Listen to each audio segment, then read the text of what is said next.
So the creativity in relation to prophecy for many was basically prevented, and the coming time of the return of the sacred feminine, where this is now beginning to flow freely within many women throughout many cultures, without fear, without doubt, but becoming one with your true nature, which was originally what you came here with.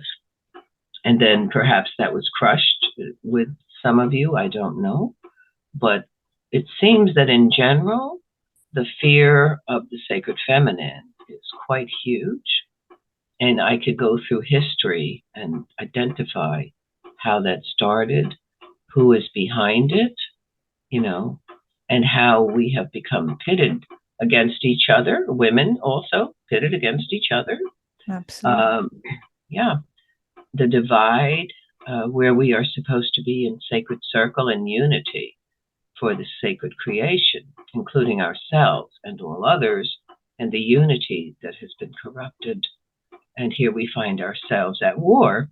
We find ourselves, just hating each other and division, and there's so you feel like two different worlds, and this is part of prophecy too. Some people are saying, I feel like I'm living in a different world. I feel like there's two worlds. This type of person behavior. So now identify for you the circumstances many are experiencing here in the United States. I don't know how it is over there, where people are saying, my once long friends, my sisters, have turned against me, or my family or a friend I have had for years have turned around and are calling me crazy or telling me I don't know what I'm talking about. There's this separation that is happening in our country. It has to do, first it had to do with politics. Right. Big thing. I mean, there's always been a divide, but now it's 2016, after that, this tremendous explosive separation on a level that I've never seen it here in all of my years, the level of hatred. Mm-hmm. Okay, Same that here. began stunning. And yeah, so you're Republican, I'm Democrat. See, I didn't want to talk about politics, but I guess here I am. You're Republican, I'm Democrat, so we have our differences. That's always been the case. Well, my guy will win, mine will, and then that's it. Now it's beyond imagining what has been going on. So I noticed this because this is a new level, right, against the people, put us against each other. Then we had the other enormous, intrusive violation of humanity all over the world, as this, well, I would call it, frankly, what I know it is, but I will be careful here. Okay. So that has divided us. That has brought us to levels where we're separated from people who have free will to choose this. You have free will to choose that. We are, sovereign beings. You cannot force someone or insist or demand, but this is what's been going on. So this division is part of prophecy, two worlds. The prophecy was given to me, again, many years ago, of the separation of the fourth world of chaos into the fifth world, 1,000 years of peace. Two entirely different worlds. So there's this separation. And so the time of our timeline now is about the Great Awakening, about love, compassion, unity, joy. And the mother is pretty much the mother energy is the love and compassion. The energy of the mother. Okay. The holy one, the sacred frequency. We'll call that a frequency because that's what this is about. the frequency of love, okay, compared to the frequency of hatred. Two different frequencies, two divisions, divided. One world and the other world. So the mother imagery that we have of the mother, the great sacred mother, the holy mother, is of compassion, unconditional love. So that's why the mother, the goddess, the mother, is coming through very strongly now to speak to the women. Because we are also, as you would say, well, we could say traditionally women are givers of life. Now that's almost taboo to say women are givers of life, because we have women now who are, aborting their babies. So no, I don't want to be a giver of life. I have my body, my choice. I can do what I want, right? But women's nature, even if they don't give birth, you may not give birth. It's all right. You're not enslaved to give birth. What you are, though, is compassionate. You're a healer. You hold a wisdom. You're a mother, an auntie, a grandmother to all children. That's the nature of women. And that's the nature of the mother, the great sacred mother, is that unconditional, compassionate love for her children, her creation. Yeah, I never had children and didn't feel like a call to have children. And I felt like my energy is very limited, and I'm here for something specific. And I have I'm like the age of a grandmother myself, and I have many grandchildren and children, and they are my students, or they're my creations, and I have this motherly part, but it's being expressed in a different way.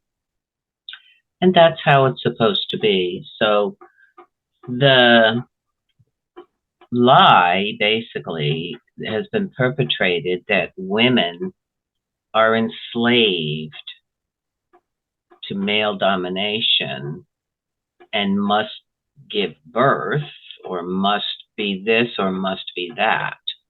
So, we have centuries where women were treated in certain ways.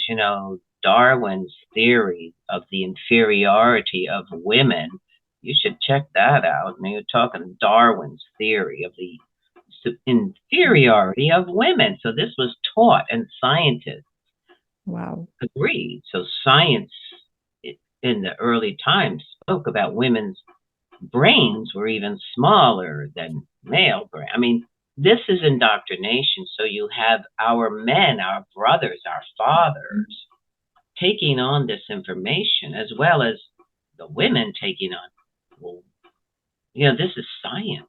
So let's trust science. But this is not done, by mistake. There are no mistakes. You see, I've learned that everything has a meaning. Everything is significant. Everything is connected. So we could say, oh, well, he was mistaken. Okay, let's give him that. He was mistaken. But his theories held up throughout history. Wow, I didn't know that. Oh, yeah. Oh, that's just one little indoctrination about the feminine, about women. And it's like, and I know this is in many, many cultures, to have a son is the best. Everyone wants the son. Now, if you have a daughter, it's okay. But no, the son. So what does that tell us? What does that tell us women? What does that tell our brothers? What does that tell our sons? See, so this is a divide, a disunity that has been created.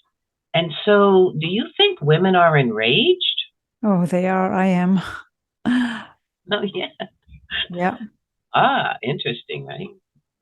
Now, And why? we are lucky. We are lucky to live in a society that we can even talk and go out.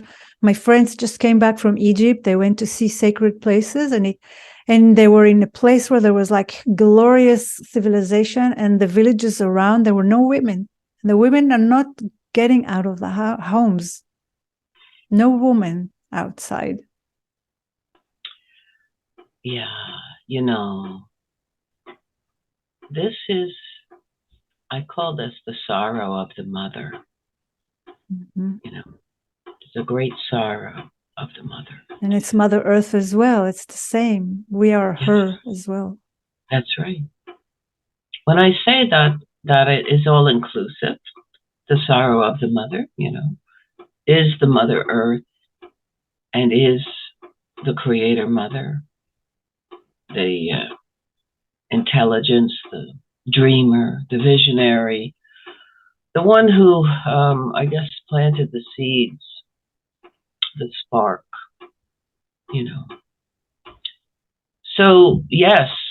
So now you say, well, why are women so angry? Men are saying this.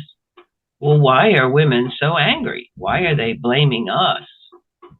Some man wrote me a letter and said, women in Sweden are telling us men, mostly white men, we need to be re-educated. We need to go through re-education camps. It's true. Well, I'm going to disagree with you. Hmm. That's a dangerous thing. You need to go to a re-education camp. That's true too.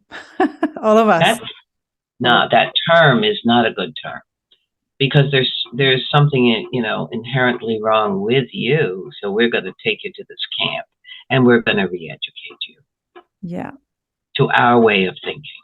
Mm-hmm. So, okay, that term is a deliberate term. Okay, so now yes, men and women both need to be educated into what has gone on, what happened to them, both.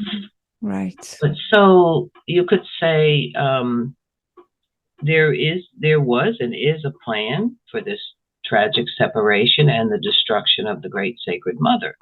And I will say this, because I speak the truth, here I am.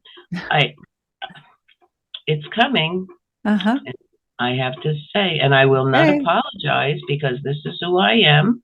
I know. I have a feeling I know what you're going to say, and I'm thinking, ooh, okay, let's say. But listen, this is so. If you go back 6,000 prior to 6,000 years, go back. If you research the goddess cultures, and you research the Holy Mother's sacred goddess cultures, okay. But you have to find the true facts, not the lies, because there are lies written about this. So you have to use your instinct and your knowledge and go further with this. So what we have is originally creation was in harmony and balance. The way this creation, the earth and all things upon the earth, was created beautifully and in harmony and balance. This earth was not created and wars and violence, and separation. No, this creation was created like a new beautiful flower, the most beautiful flower blooming. All those other things began to take place. But in the beginning, we had all people, all nations were connected to earth ways. So even all people, doesn't matter your color, black, red, yellow, white. All early cultures were close to the earth. There was no technology. There was no religions. There was a spirituality, spiritual connectedness, a knowing, a sense of the awe of the cosmos, paying attention to the signs, to the stars, to the movements, to the winds, to when to plant, when to harvest. All these things, and the people, we could say they were tribal people. So they were in a unit where they needed each other. So this was in the beginning, all cultures, right? So the advancement and the movement, okay, the relationship to the goddess, to the Mother Earth, existed for thousands of years until when the three dominating male patriarchal religions came in 6,000 years ago. These three religions appeared, and that started to change the connectedness to the mother and to the goddess. The sacred feminine and sacred masculine were in harmony and balance. Okay. And so the shift began to happen, where now you have the male punish your God, and I have to say that, because that's God supposedly has people go to war and kill people who are not of their religion. I mean, this is history. We know that. What kind of a loving creator would do that? I had to learn these things myself, but it connected me to the wisdom of what happened to the sacred feminine and the sacred masculine. So we have this ongoing shift and change of our true nature as beautiful sacred children. The sacred human. Yeah, all humans, sacred children. I don't care. Yeah, there are those, and then there are those who crossed over on the to the point of determining that they would become harmful people. We use the term selling their soul. They made an agreement to do harm, for greed, I guess you'd want to say. But the majority of humanity, we are all sacred children. And many are lost. And many have been indoctrinated to believe that we should be angry at each other, that they are the enemy, or those are the enemy. And so with the male and the female, we have women enraged. Mm-hmm. And you can't blame them, but that's being used to continue this divide. So when the grandmother said to me, women are going to be asked to lead the way, and I said, why do we have to do it? They're wanting us to do it. They know we can do it. But we must heal this wound of our mothers, our grandmothers, and that generations that put us in this frame of mind today where we could say men are to blame and they're wrong and they're the enemy. No. So how can we lead all of us into unity and beauty and connectedness again if we carry this wound? How can we have love and compassion? Yeah, and how do we heal it? Yeah, that's the journey of, I've worked with women, for many, many years to heal this. So through your connectedness to the mother, I feel truly she is really asking us, as sacred daughters. Because if we can't heal ourselves, how can we help others or our brothers and the mother? How can we help the mother? Because we will continue the divide. We will continue that energy of division and hate. We will, even no matter you draw beautiful pictures, there's a hidden something that speaks, right? That tells a story, right?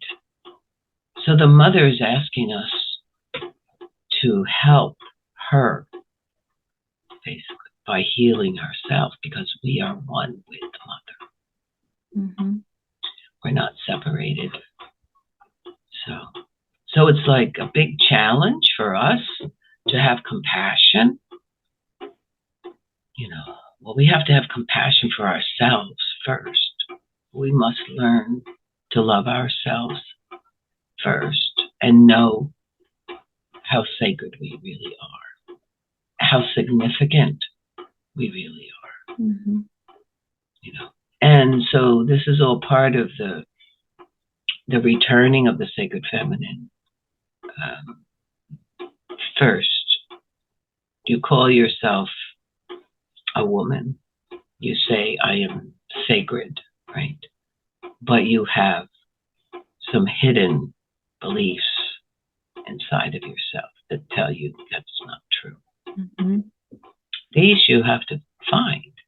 You have to find the dark seed, the negative seed that planted inside of you. So it's sort of the time of discovery, like peeling off the layers to find the true nature of yourself, because there's a lot of things covering that up, and they're negative, they're harmful. So you have beliefs that get in the way of your frequency of light and love. Right. Yeah. And I also feel like not to wait to, put yourself out there until you are all healed, because I think maybe it's a lifetime process. I know I've been through so much inner healing, and life helped me heal. No, you don't hold. You can't. I had someone say recently, "Well, I'm not going to pray until I'm all clear," and I said, "Why would you? Why would you not pray?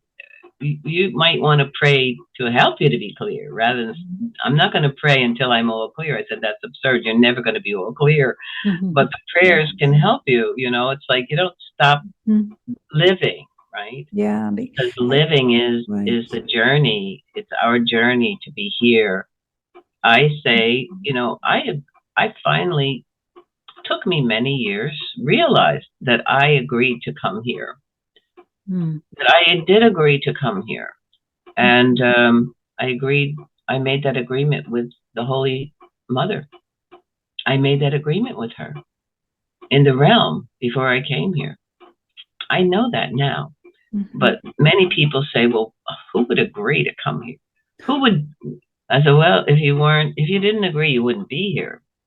So I say that to everyone. You have to think about it. And, I also say, okay, we all have our story. We all have our, we could look back and you could say the violations, the harm, the sorrows, the good times and the bad times and so on. I look at my life journey and I could identify some pretty, pretty rough things that happened to me. Mm. But I also say I know now that they were really meant to be. They were teachings in many ways, in-depth ways, that brought me here to this moment, Michal, to talk to you. So that's how I look at my life. Mm-hmm. Everything that happened to me brought me here to you in this moment to speak with you. Mm. I can't deny one thing, because everything that happened brought me to this moment in time. So that's how I look, and I know we have to seek the gift within all experiences. It's up to us. Mm-hmm. We could live a life of blame. We could choose to say, they did this to me. Mm-hmm. They did that. They're to blame. Or we could say, okay, let me look for the gift within that experience. And I have to say this. Mm-hmm. Every experience, there is a gift hidden. And it's a beautiful, amazing gift about ourselves to help us to grow, to help us to really live fully our life, to become a better, more whole human being. And in my 80 years, I could tell you some of the most horrific things that I personally experienced. And I had to determine that that was from guidance. You need to find the gift in this experience, because this is a teaching on some level. Okay, we could stand over here, like I said, and say, this happened because they did that to me, or that's playing that, taking the blame of what happened upon all others, instead of, wait, why did that happen?